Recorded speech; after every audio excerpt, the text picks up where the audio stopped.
Hey, I'm Daniel, 33, living in Seattle. Until this year, I figured I was the one holding my family together, even though they never really made me feel appreciated. Trust me, they didn't. But I was always there. Birthdays, graduations, hospital visits, you name it. I bought the gifts, organized the get-togethers, covered the bills, and lately I've been quietly bailing them out financially, stuff they never even mentioned. Mortgage 2 months late? Dan will take care of it. Car breaks down? Call Danny, he'll get you a rental. Phone bill short? Just ask Dan. I make pretty good money in tech, and for years I did all this. It wasn't for the thanks, honestly. I just thought that's what being a good son, brother, and nephew meant. I hoped maybe if I kept giving, they'd finally see me, treat me like I mattered even a little bit. But this year was a total breaking point.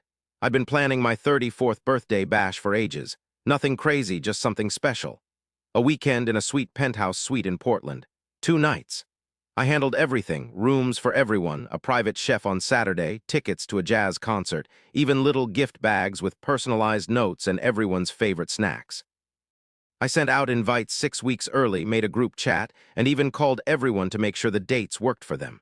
Jess, my cousin, was practically bouncing off the walls with excitement. Amanda, my sister, promised she'd be there no matter what. Mom wanted to know if there would be vegetarian food. Naturally, there was. I even triple-checked the room assignments just to make sure nobody would be stuck rooming with someone they didn't want to. Then Friday arrived. I checked into the suite early, took a look around, and put everyone's envelopes on their beds. Each one had a note I wrote and a little card with the weekend's itinerary. Then I waited, check in. Hours ticked by, nothing, an hour, still nothing. I sent a text to the group. Hey, just checking in. Everything all right? Let me know if anyone's running late. No responses. I called Amanda, no answer, Jess straight to voicemail. Mom texted me. I sat by the window watching the rain blur the city lights, refreshing the group chat, seeing those little delivered marks taunt me. I kept telling myself that they were probably stuck in traffic or had a flat tire, a delay, anything. But nothing. Around 8 p.m., I just gave up and ordered room service. It alone watched the jazz tickets on the coffee table go unused, and I slept on the couch even though there was a master suite that was all mine, just to avoid looking at the untouched envelopes on everyone else's beds. The next morning, I checked my phone and just froze.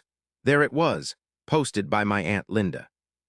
A selfie of her, Amanda, Jess, and my mom at Ricky's Diner, that place back home with the $5 pancakes and those sticky booths. The caption said, "Nothing beats spontaneous family dinners." I just stared at the photo for a long time. Everyone was grinning, sweaters all the same. My mom was raising a lemonade glass like she was giving a toast. Probably to family, or maybe loyalty, or perhaps the fact that I was 200 miles away, just me, with a full fridge of fancy food and 10 empty seats. I didn't say a word, didn't send a text, didn't call, but something inside me snapped. I went to the desk, flipped open my laptop, and began looking at the numbers. The mortgage on Mom's house. I'd been automatically paying that for the last 8 months. Dad died a few years ago, and I never made a big deal about helping her out financially. I just said I would and then forgot about it. Car payment. My sister's car lease was in my name. She'd skipped some payments last year, and I quietly covered them. Then there was the family phone plan, still connected to my account, too. I didn't even see the monthly charges anymore. It was just another figure hidden in the auto pay list. I didn't do anything big right away. I just stopped the payments, calmly and slowly. Then I gathered my stuff, called to cancel the rest of the suite booking, and drove back to Seattle, quiet as can be. That night I was in my apartment, scrolling through old messages. All those, "Can you help?" Texts, the guilt trips where I was the only one who understood. The Venmo requests, last-second problems, and birthday cards I'd sent that got no replies. I reread the message I'd sent in the group chat, still unread. The next morning, my phone started blowing up. It started with Amanda, then Mom called, followed by Aunt Linda. After that, 3 calls popped up from numbers I didn't know. Probably Jess, using a burner phone or something. I just let them all go straight to voicemail, couldn't deal. By lunchtime, my phone was blowing up 5 emails, 6 texts, and 2 voicemails. They all started with this fake worry, then ended with these crazy demands. Mom was freaking out because the mortgage company said they hadn't gotten the payment. "Did your bank screw something up?" she'd asked. Amanda's message was shorter, just saying the car payment app showed I was late. "Can you look into it?" she'd texted. I flipped my phone over. I made some tea and went out on the balcony, watching the sun sink below the water. That evening, Linda finally texted something that almost made me chuckle. "What's with the passive-aggressive act?" she wrote. "If you were hurting, you should have said something. We didn't realize it was a big deal." And that's when it hit me, they never thought it was a big deal. To them, I wasn't a person. I was their personal bank, their backup plan, a ghost who paid their bills and never asked for anything.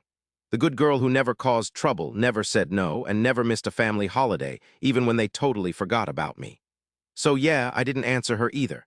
Instead, I made more tea and opened a spreadsheet I hadn't looked at in ages.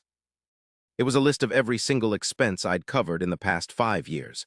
Every date amount and whose name it was under super organized, just in case I ever needed a reminder of how much I'd given and how little I got back.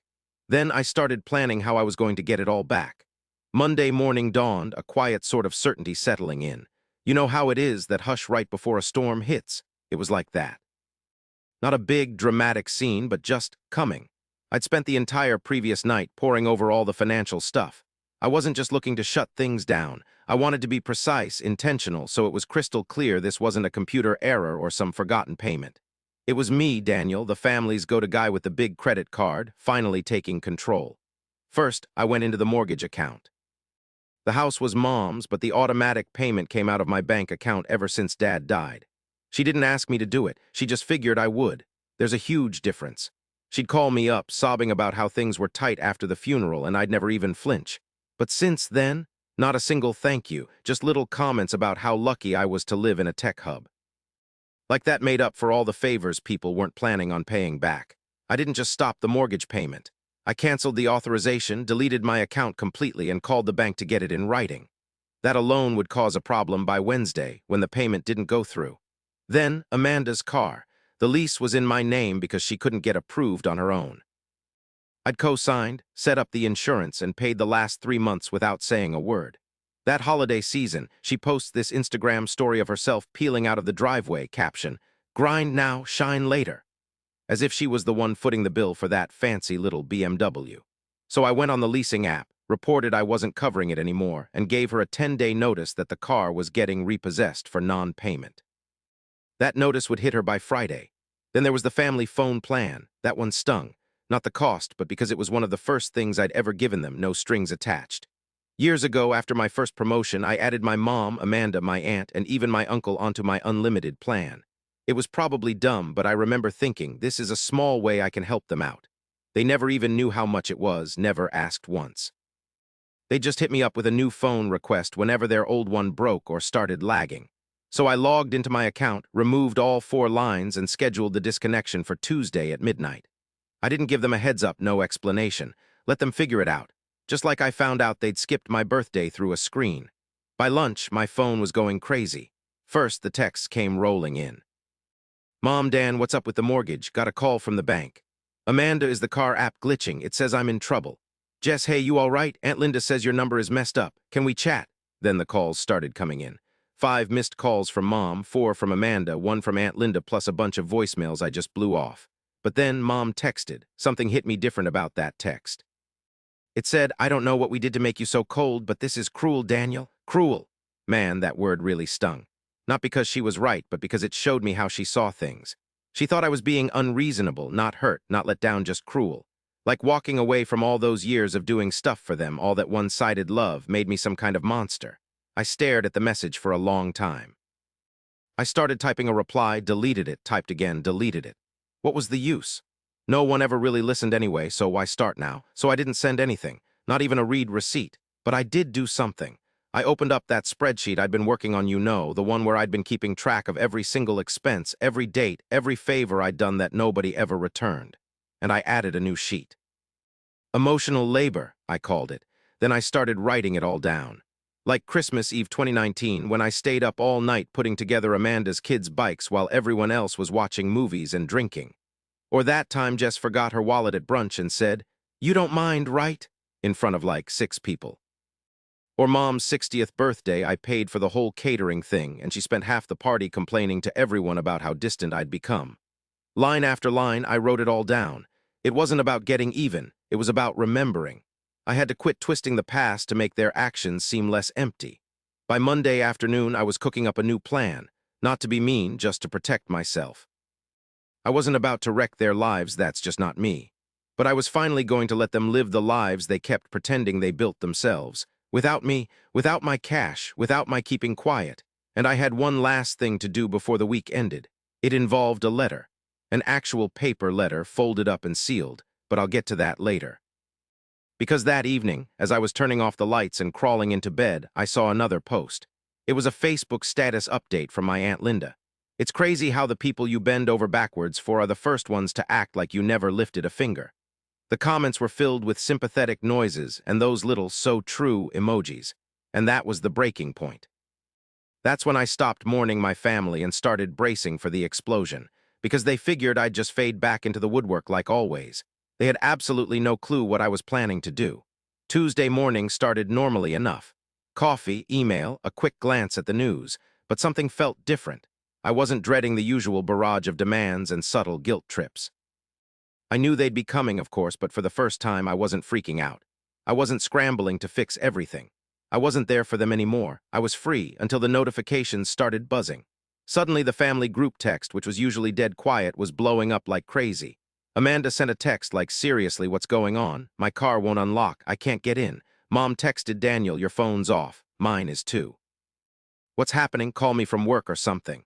Jess chimed in. "Hold on, did you really do all this because of a birthday?" Aunt Linda texted, "Dan, you need to get it together. This isn't how family works. You're acting like a baby. A baby." That one actually made me chuckle. The irony of being called immature by the same woman who still gets her phone bill paid by her nephew wasn't lost on me. Even so, I didn't respond. The phone rang again. Amanda this time, then Mom, then again. I just watched the names pop up and disappear, never touching the screen. I wasn't ready to talk, not yet, because they didn't know I'd already set everything else in motion. That sealed letter I mentioned, it was printed, addressed, and ready to go in the mail. 5 copies, one for each of them. Inside wasn't some huge, dramatic speech, no insults, no lectures, just receipts. Actual ones. A list of everything I'd paid for over the last 6 years. House payments, car bills, insurance, groceries, phones. Even a $3,000 emergency dental bill Jess had conveniently forgotten I'd covered a couple of Christmases back. Each section was labeled with a name and year.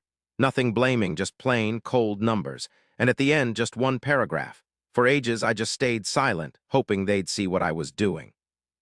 Maybe someone would appreciate it, say thanks, you know. Maybe they'd be there for me, but that never happened. So here I am looking out for me now. From here on out, I'm only paying for my own life. This is the final favor done in the shadows. There wasn't a return address, just a name. Daniel M. The letters would land by Wednesday, and then the other shoe would drop on Thursday. While they were running around trying to figure out how to keep things going, I was making sure they saw what it really cost them to live like they did. But what they didn't get, what I hadn't told anyone, was that this was about more than just money. It was about the truth. See, for the last 2 years, I'd been secretly keeping track of everything. Not just the bills, but the talks, the texts, the screenshots, all the voice memos. Every single time I was lied to, made to feel guilty, or blown off, I had it all. I didn't plan to use it, but deep down, I always knew this day would come, that I'd have to prove to myself that I wasn't losing it, that I'd been used, ignored, and taken advantage of. I wasn't going to put it online. I wasn't trying to start a fight, but I was going to tell my story my way, and I knew how. See, what I hadn't told them, what they never even thought to ask, was that I'd started writing under a fake name not too long ago. It was just a few little essays, you know, personal stuff, thoughts on family, what loyalty really means, and setting boundaries. I sent one to this medium-sized blog they focus on healing and getting over messed-up relationships. I called it The Invisible Son. They actually published it last week. Seriously, the timing couldn't have been better. And wow, the response has been crazy: shares, comments, emails from total strangers. People were thanking me for saying what they felt but couldn't put into words. I wasn't alone, it turned out. One comment really stood out. "I thought I was the only one. Thank you for making me feel seen." I haven't answered yet, but I will. That's just who I am. I'm there for people who get me. Then Wednesday morning rolled around. The mail came, but my phone was silent. I'd pictured a total meltdown, screaming, blaming, maybe even some crazy intervention or dragging in a cousin to play peacemaker. But that wasn't happening anymore. I was done waiting for them to act like a family. They'd made their choice that night. They ditched my birthday party to take selfies at some greasy spoon. And I'd made mine when I stopped answering their calls. But the real shocker, Wednesday morning. No big drama, just this weird, quiet calm. Like the storm I'd been bracing for finally hit, and it was over. 17 missed calls, 5 voicemails, 2 frantic emails with all caps subject lines. My phone was buzzing like a crazy beehive about to fall apart. Each notification was like another wave crashing over the shore of what I'd accepted. The bills had been sent out. I knew because Jess sent me a text. It was brief, snappy, and totally audacious. She wrote, "Seriously, you kept receipts for over 12 grand. Are you trying to make us look bad?" Nope, Jess, if that was the plan, I would have sent them to your office.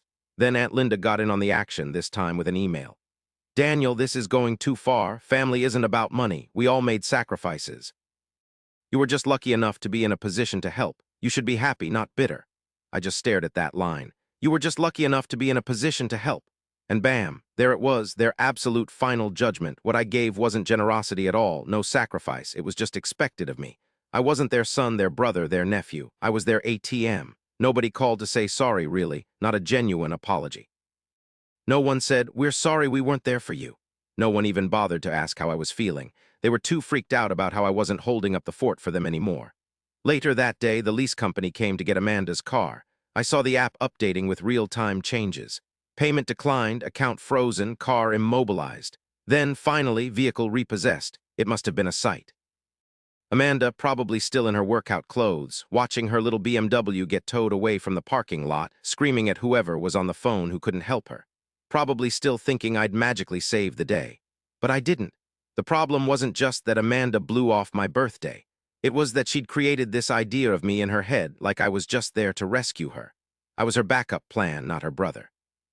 She couldn't even wish me a happy birthday, but she wanted me to keep her dream car running. Forget it, not anymore. That night, I made a big decision. I shut down the joint bank account I'd set up for Mom a few years back, the one I'd been secretly putting money into every month to help out. It started after Dad died, and I knew bills were piling up. I never made a big deal of it. I just tossed in a few $100 now and then. But it never ended because once folks figure out you won't let them fail, they stop trying. I moved the last bit of money, just shy of $1,400, into my own account, and then I closed it all down. No warning, no nothing, just done. An hour later, my phone started ringing. It was Mom. I didn't answer, but she left a message. "Daniel, what are you doing? This isn't like you. You don't do this. I don't get why you're being so mean. If this is about your birthday, we can fix it. I'll make it up to you. But this is way over the top." Nope, it wasn't about my birthday. It was about every birthday, every Christmas, every call I only got when someone wanted something. Every time I felt like an inconvenience unless I was opening my wallet. It was about how my family seemed to care more about my money than they cared about me. And for the first time ever, I wasn't going to give an explanation. The days that followed were a total whirlwind. Amanda threw some cryptic stuff up on Instagram, you know, one of those vague, angry posts. Some people act like they're so great to you, all about what they've done, but that's not love, it's all about control. I just tossed a heart emoji back at her. Aunt Linda posted some passive-aggressive meme about real people sticking around the usual. My mom stayed mum online, but she texted me every morning. At first, she was begging, then it was guilt trips, and finally, nothing. Then, out of the blue, Friday night, this letter showed up in my mailbox. A real, handwritten letter, not an email, not a typed thing. It was from Mom. It wasn't perfect, obviously. She didn't try to make excuses for everything, but she didn't deny it either.